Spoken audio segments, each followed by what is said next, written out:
Mesdames, Messieurs, très chers téléspectateurs de la grande émission Point de Vie, bonjour. C'est un privilège pour nous d'être encore aujourd'hui devant vos postes téléviseurs pour cette belle émission, 20 minutes d'actualité avec l'homme dédié Pierre Kass-Kasambakana. Et aujourd'hui, nous allons parler beaucoup plus sur la prophétie. Qui est un prophète? Qui peut prophétiser? Est-ce qu'on apprend, on étudie la prophétie? L'homme dédié est là. 20 minutes, je vais lui laisser le temps de s'exprimer parce que le représentant légal de l'église Philadelphie, le pasteur Roland Dallot, qui est aujourd'hui l'un des pasteurs qui prie aussi pour le président de la République, il a aujourd'hui prophétisé pour la deuxième fois. La première fois, il avait prophétisé qu'avant tout comme en échéance électorale, des grands baobas sur le plan politique, baozaïsou nabisoté. Première prophétie, peuple Nzambe na moni angote. Deuxième prophétie, Eyeli Soussou. Est-ce que lorsque le frère William Marion Branham était devant la chair, lorsqu'il prophétisait, les chrétiens attendaient combien des années et combien de jours? L'homme de Dieu, shalom. Shalom. Pierre Kass-Kasambakana, vous êtes aujourd'hui parmi les hommes dédiés que la République démocratique du Congo en parle et puis compte. D'abord votre santé et puis la santé de l'Église. Bon, la santé, j'étais refroidi un peu la nuit, toute la nuit d'aujourd'hui. J'ai eu froid. C'est peut-être parce que j'avais laissé la fenêtre ouverte. J'ai pensé récupérer mon sommeil après, quand on aura fini de travailler ensemble au cours de cette émission et lorsque j'aurai ramené les enfants de l'école parce qu'ils m'ont prié d'aller les reprendre. Voilà en ce qui concerne ma santé, celle de l'Église, elle est bonne à cause de la bonne parole qui fortifie, qui éclaire, qui oriente l'Église du Seigneur depuis son commencement. Très bien. Alors le Legault, si vous pouvez rapprocher l'évêque. Pierre Kass, c'est qui un prophète? Et quels sont les critères pour devenir prophète dans le ministère prophétique? Excusez-moi pour la tautologie. Qui est prophète? Et prophète, c'est lui qui a été fait pour être prophète, c'est-à-dire porte-parole du Seigneur. Il a une constitution spéciale, donc particulière, qui n'est pas à trouver chez tout le monde. Un vrai prophète n'a pas besoin de dormir pour connaître les choses cachées, pour révéler ce qu'il aura connu, des particuliers dans la vie d'un homme, dans la vie de la communauté, ou même sur le plan mondial, des choses que les autres ne peuvent pas voir. Lui, à cause de sa constitution spéciale, il les verra, il les annoncera. Et ces choses arriveront exactement comme lui, il les a annoncées.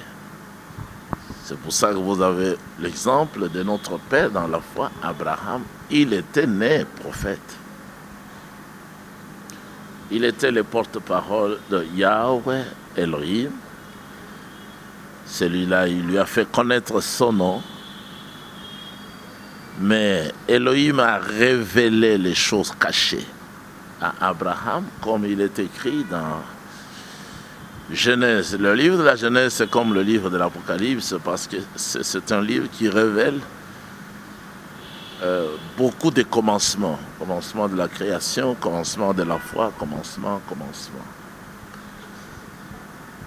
Et il lui a dit, cacherai-je à Abraham ce que je veux faire? Non, parce que seul Abraham, je l'ai choisi. J'ai établi mon alliance avec Abraham, l'alliance de la grâce. l'alliance de la foi. Être sauvé par grâce au moyen de la foi. Il a commencé avec Abraham. Et Abraham, je l'ai choisi pour qu'il garde mon alliance, lui et sa postérité après lui. Ainsi, Abraham, par exemple, pour connaître l'avenir, le Seigneur lui a parlé. Il a dit, tu n'as pas d'enfant, mais ne t'inquiète pas, sors de la maison de ta tante, tourne ton regard vers le ciel. C'était la nuit, bien sûr. Le Seigneur lui dit, si tu peux compter le nombre d'étoiles qui se trouvent là-haut, ainsi sera ta postérité.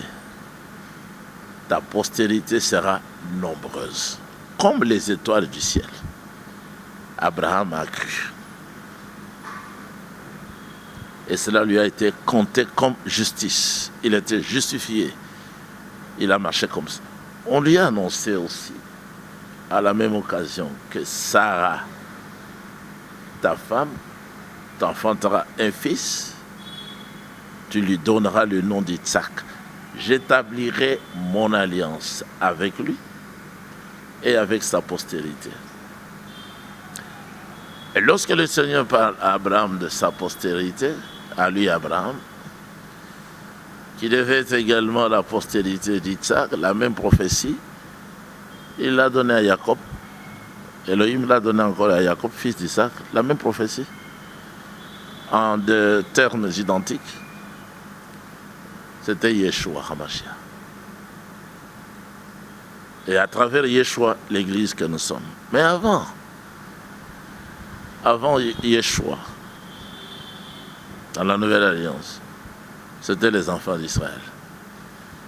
Donc c'était à partir d'Israël qu'il a établi cette postérité nombreuse à travers le mariage de polygame, Jacob, 4 femmes. Le Seigneur lui a donné 3 en cadeau, alors qu'il cherchait une, Rachel, parce que le Seigneur savait qu'avec une femme, mon serviteur n'aura pas 12 fils que je cherche pour l'histoire du salut.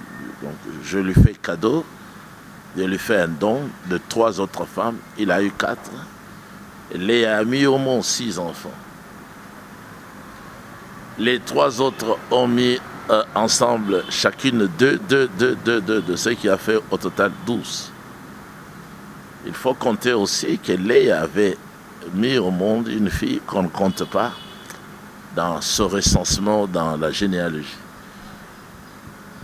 On a dit encore à Abraham, tout ce que je te donne là sont des prophéties, c'est-à-dire une vision dans l'avenir, mais que le Seigneur donne à son serviteur. Ainsi, Abraham n'était pas un homme comme on le pense, un homme qui se débrouillait, mais non, il avait une vision claire de l'avenir.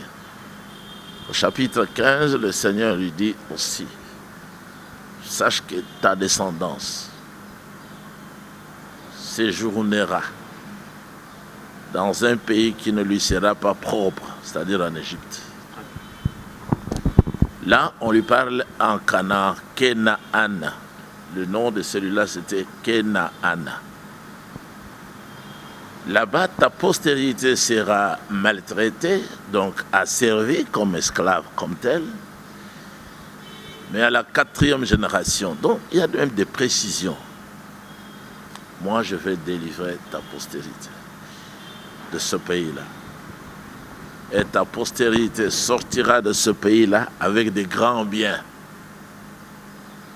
C'est ça qu'Israël, les enfants d'Israël, ont expérimenté à la 4e génération là. Et le Seigneur avait suscité un prophète parmi les Hébreux, leurs frères. Parce que pour les Hébreux, les enfants d'Israël, un prophète, il faut qu'il soit leur frère, pas un étranger. Ils ne peuvent pas écouter un étranger. Cette loi-là de repousser les étrangers, elle est biblique, elle est là. Alors, le Seigneur a délivré lui-même Israël au temps du prophète Moshe, qui était le fils de Léwi, Léoui était le fils de Jacob, de la première ou de la deuxième femme, Léa. Léa, sur le plan chronologique, elle était première, mais ce n'est pas Léa qui a été aimée en premier par Jacob. Il avait aimé en premier Rachel, qui était belle de figure. Et le Seigneur, voyant que Léa a été méprisée, il lui a donné la fertilité. C'est Léa qui a commencé à mettre au monde. C'est comme ça que le Seigneur agit. Il est le juste juge. Il a donné à Jacob beaucoup d'enfants. Et lui-même, à la naissance d'Issachar, il dit, je viens de donner encore un 6e garçon à mon mari, alors il va s'attacher à moi.